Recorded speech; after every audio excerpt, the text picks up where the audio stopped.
Dans le domaine complexe des relations humaines, il est essentiel de savoir repérer les signes avant-coureurs des comportements nuisibles. Parmi ces comportements, ceux d'une femme malveillante, souvent masquée sous une façade séduisante, peuvent causer des ravages sur ceux qui l'entourent. Ce n'est pas une simple manipulation ni une quête superficielle de pouvoir, mais une série de stratégies discrètes visant à contrôler, isoler et exploiter autrui pour des fins personnelles. La tromperie, le manque de compassion et un besoin insatiable de contrôle sont ses armes pour façonner ses relations et son environnement. Toutefois, reconnaître ces signes n'est pas le fruit d'un jugement hâtif, mais d'une démarche nécessaire pour se protéger soi-même et protéger ceux qui nous sont chers. Cette analyse a pour but de fournir des clés permettant d'identifier ces comportements et d'en comprendre l'impact, non seulement sur les individus, mais aussi sur les communautés dans leur ensemble. Il est temps de voir la vérité derrière le masque du charme, car savoir l'identifier peut véritablement sauver des vies. Si vous avez trouvé ce contenu utile, n'oubliez pas de liker la vidéo et de vous abonner en activant la cloche pour ne rien manquer de nos prochaines publications. Un simple like aidera YouTube à diffuser ce message et à toucher davantage de personnes en quête de développement personnel. Signe d'une femme malveillante, Dr Myles Munroe sur la tromperie. Chers amis, en analysant le comportement humain, il devient évident que chaque individu porte en lui un potentiel allant de la bienveillance à la malveillance. Aujourd'hui, je souhaite aborder un sujet important, souvent négligé, les signes d'une femme malveillante. Il est important de souligner que cette discussion ne vise pas à accuser les femmes en général, mais à reconnaître des comportements potentiellement destructeurs, capables de semer des divisions et des souffrances au sein des relations, des familles et des communautés. Une femme malveillante ne naît pas ainsi, mais se forge à travers ses choix, ses circonstances, et parfois un rejet profond des principes éthiques et moraux. Elle ne se présente pas toujours avec des intentions claires ni une étiquette visible. Ses actions surgissent souvent de manière discrète et progressive, provoquant le chaos autour d'elle. L'objectif n'est pas de juger, mais d'informer et d'aider chacun à reconnaître et se protéger des influences nuisibles. 1. La manipulation comme outil principal. Le premier signe d'une femme malveillante réside dans sa capacité à manipuler. Elle sait comment déformer les situations et les personnes à son avantage, souvent en cachant ses véritables intentions sous un masque de charme ou de fausse sincérité. La manipulation commence généralement de manière subtile, par de petites altérations des faits ou des omissions soigneusement choisies. Avec le temps, elle devient un contrôle total sur ses victimes. Elle connaît les faiblesses humaines et les exploite avec une précision redoutable, s'assurant que ses victimes restent piégées dans sa toile. Soyez vigilants envers celles qui parlent d'une voix douce et rassurante. Ces paroles peuvent sembler bienveillantes, mais elles sont souvent empoisonnées. Elle utilise la flatterie non pas pour valoriser, mais pour désarmer, sachant qu'un cœur vulnérable est plus facile à manipuler. Elle pourrait vous faire douter de vos instincts, remettre en question vos valeurs, voire vous pousser à trahir vos principes, tout en vous faisant croire que vous êtes celui qui détient le contrôle de la situation. 2. Un cœur fondé sur la tromperie. Le deuxième signe d'une femme malveillante est sa propension à la tromperie. Elle s'épanouit dans le mensonge et les demi-vérités, inventant des récits qui servent ses propres intérêts, peu importe le coût pour les autres. Pour elle, le mensonge n'est pas seulement un moyen de survie, mais un instrument de pouvoir. Elle ment avec aisance, tissant des histoires qui la présentent sous un jour parfait, tout en accusant les autres des malheurs qu'elle provoque. Si vous vous retrouvez constamment à douter de votre perception de la réalité, à remettre en question ce qui est vrai, il est temps de réfléchir à la présence d'une personne dont l'existence semble construite sur des mensonges. Une femme maléfique sème fréquemment la discorde partout où elle va. Sa véritable présence n'est pas dans un lieu physique, mais plutôt dans le chaos qu'elle engendre. Son pouvoir se nourrit de la confusion qu'elle crée. Elle peut déclencher des disputes, monter les gens les uns contre les autres ou instaurer un climat de méfiance et de tension. Elle est celle qui susurre des ragots dans les coulisses, plantant des graines de doute dans les esprits de ceux qui l'entourent. Bien souvent, cette nature conflictuelle se cache derrière des apparences de préoccupation ou d'honnêteté, mais le résultat est toujours la division. Soyez vigilants envers celles qui ne célèbrent jamais l'unité, qui trouvent toujours des défauts dans l'harmonie et semblent constamment en conflit avec les autres. Une autre caractéristique d'une femme maléfique est sa fierté profondément ancrée. Elle se place au-dessus des autres, convaincue que ses désirs, opinions et besoins valent plus que ceux des autres. Cette fierté se manifeste par sa réticence à reconnaître ses erreurs, son manque d'empathie et sa quête incessante de gains personnels au détriment des autres. Elle peut justifier la trahison, l'injustice ou la cruauté en se convainquant qu'elle mérite plus, que les autres sont indignes ou que ses actions sont nécessaires pour atteindre son propre succès. Ce narcissisme la rend incapable de tisser des liens sincères et désintéressés avec autrui. L'une des traces laissées par une femme maléfique est la destruction des relations. Elle excelle dans l'art de contrôler les autres et n'hésite pas à isoler ses victimes de leur réseau de soutien, que ce soit dans des amitiés, des relations amoureuses ou familiales. Elle cherche à dominer et à imposer son pouvoir, imposant ainsi un climat de conflit et de trahison. Lorsqu'on examine les relations qu'elle a formées ou détruites, on retrouve souvent des schémas de trahison, d'abandon ou de conflit. Elle laisse derrière elle des traces de blessures et de méfiance parmi ceux qui croisent sa route, ce qui ne relève pas de simples coïncidences, mais d'une nature profondément destructrice. Le matérialisme et la cupidité sont aussi des signes d'un cœur malveillant.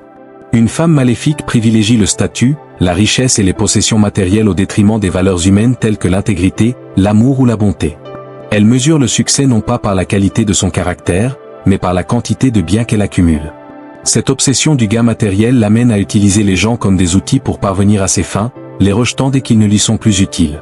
Méfiez-vous de celle dont l'avidité pour les richesses l'empêche de voir la véritable valeur des personnes. Elle vous épuisera émotionnellement, financièrement et spirituellement, vous laissant vide et utilisé. Une femme maléfique ignore souvent les principes moraux et éthiques. Elle considère les règles comme des obstacles à contourner plutôt que des lignes directrices pour une vie juste.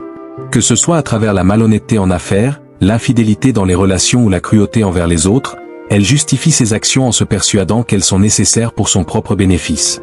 Cette absence de responsabilité est dangereuse, car elle érode la confiance, nourrit le ressentiment et conduit finalement à la destruction. Son refus de respecter les principes engendre des dégâts, non seulement autour d'elle, mais également dans la communauté plus large. Enfin, une femme maléfique est experte pour exploiter les vulnérabilités des autres. Elle cible ceux qui sont bienveillants, empathiques ou dignes de confiance, retournant leur vertu contre eux. Elle peut se faire passer pour une victime ou quelqu'un dans le besoin, manipulant ainsi les autres pour gagner leur sympathie et accéder à leur vie. Soyez sur vos gardes face à une personne qui semble constamment en crise, toujours dans le besoin d'être sauvée, mais qui ne rend jamais l'appareil en termes de soutien ou de gentillesse.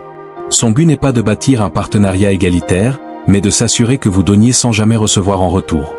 La compassion, qualité essentielle d'un cœur bienveillant, fait souvent défaut chez une femme maléfique. Bien qu'elle puisse feindre de l'empathie pour manipuler les autres, elle manque profondément de cette véritable compassion qui est le fondement des relations humaines saines. Les actions de cette personne révèlent une nature froide et calculatrice, indifférente à la souffrance des autres, et elle pourrait même prendre plaisir à leur causer du tort.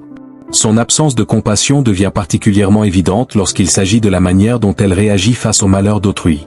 Est-elle préoccupée et prête à offrir du soutien, ou bien se contente-t-elle de rejeter, ridiculiser ou exploiter les luttes des autres ? Un désir de contrôle. Une femme maléfique recherche avant tout le contrôle, que ce soit dans ses relations, son milieu professionnel ou ses cercles sociaux. Elle cherche à dominer et à imposer ses règles. Ce besoin de contrôle se manifeste souvent sous forme de jalousie ou d'un désir excessif de microgérer la vie des autres. Le contrôle devient pour elle un moyen de rester au centre de l'attention et de l'influence. Elle ne tolère pas l'indépendance des autres, car cela menace son pouvoir. Soyez vigilant envers celle qui ne peut pas célébrer votre autonomie, qui cherche à vous lier à sa volonté et vous punit lorsque vous affirmez votre liberté. 2. Tendance à l'isolement. Elle est particulièrement habile pour isoler ses victimes, les éloignant de leurs amis, de leur famille ou de leurs collègues. Elle met en place des barrières subtiles pour les empêcher de recevoir du soutien extérieur. En agissant ainsi, elle renforce son pouvoir en les faisant se sentir seules et dépendantes. Ce processus d'isolement peut être lent et discret, mais il est très efficace pour maintenir son emprise sur les autres. 3. D'absence de culpabilité ou de remords. Elle ne ressent généralement aucune culpabilité ni remords pour ses actions. Elle est capable d'infliger du mal aux autres sans conscience de ce qu'elle leur fait endurer, même lorsque ses victimes souffrent. Elle justifie ses actes comme étant nécessaires pour sa propre survie ou son succès. Cette absence de conscience morale rend ses actions d'autant plus destructrices, car elle ne perçoit pas l'impact qu'elles ont sur les autres. 4. Approche transactionnelle des relations. Pour elle, les relations sont souvent considérées comme des transactions. Elle ne repose pas sur de véritables sentiments d'affection, mais sur ce qu'elle peut en tirer, que ce soit dans une amitié, une relation amoureuse ou professionnelle. Dès qu'une relation ne lui sert plus, elle n'hésite pas à la jeter, sans remords. Cette vision utilitaire des relations est marquée par un manque d'empathie, où les autres ne sont vus que comme des outils à utiliser, et non comme des êtres humains dignes de respect et de compassion. 5. Capacité à manipuler son image publique. Elle est souvent capable de manipuler son image publique pour se présenter comme une personne vertueuse, bien que ses actions soient en contradiction totale avec cette image. Elle peut se montrer impliquée dans des activités charitables, se présenter comme un modèle de moralité ou s'engager dans des causes sociales, mais tout cela sert uniquement ses propres intérêts. Elle utilise cette façade pour se protéger et gagner la confiance des autres tout en dissimulant ses véritables intentions. Cette manipulation de son image est une autre méthode pour conserver son pouvoir et son influence, surtout auprès de ceux qui ne la connaissent pas réellement.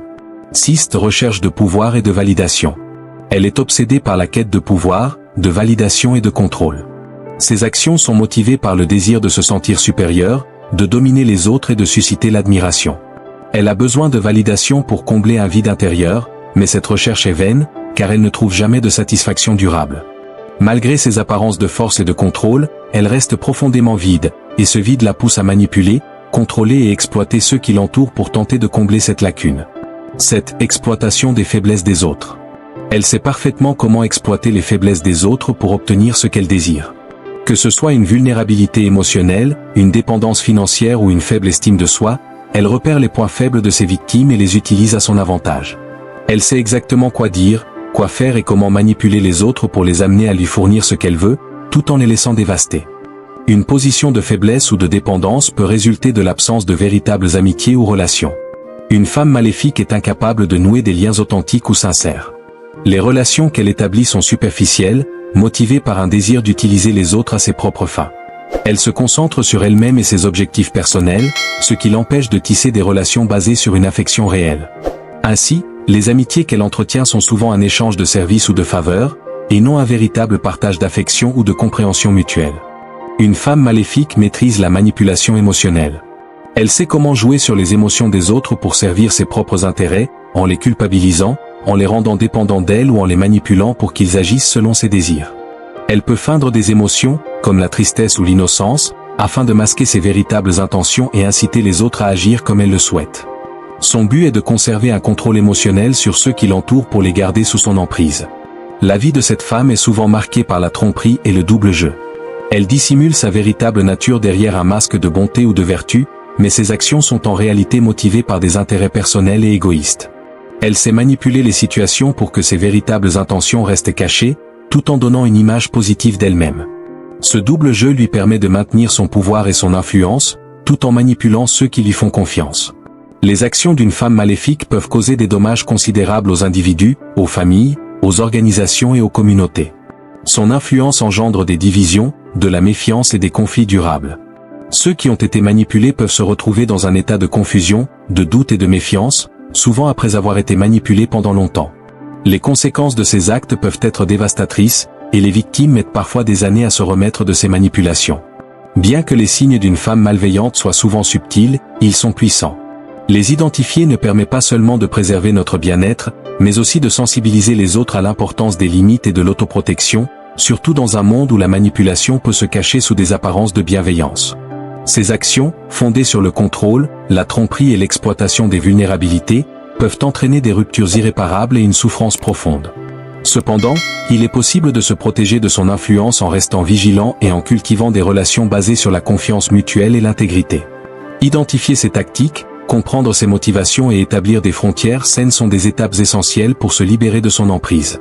Car au-delà de l'ombre qu'elle projette, il existe toujours une lumière, celle de la connaissance et de la résilience, qui nous permet de nous défendre contre ceux qui cherchent à manipuler et détruire. Avant de conclure, nous vous invitons à offrir Jésus comme Seigneur de votre vie. Si dans votre cœur vous ressentez le désir de lui remettre votre vie, nous vous encourageons à prier avec nous en disant cette prière. Seigneur Jésus, je me repens de mes péchés, viens dans mon cœur, et je fais de toi mon Seigneur et Sauveur. Si vous avez prié cette prière avec sincérité, nous croyons que vous êtes né de nouveau. Nous vous encourageons à rejoindre une église fidèle à la Bible, où vous pourrez grandir dans la foi et donner à Dieu la première place dans votre vie.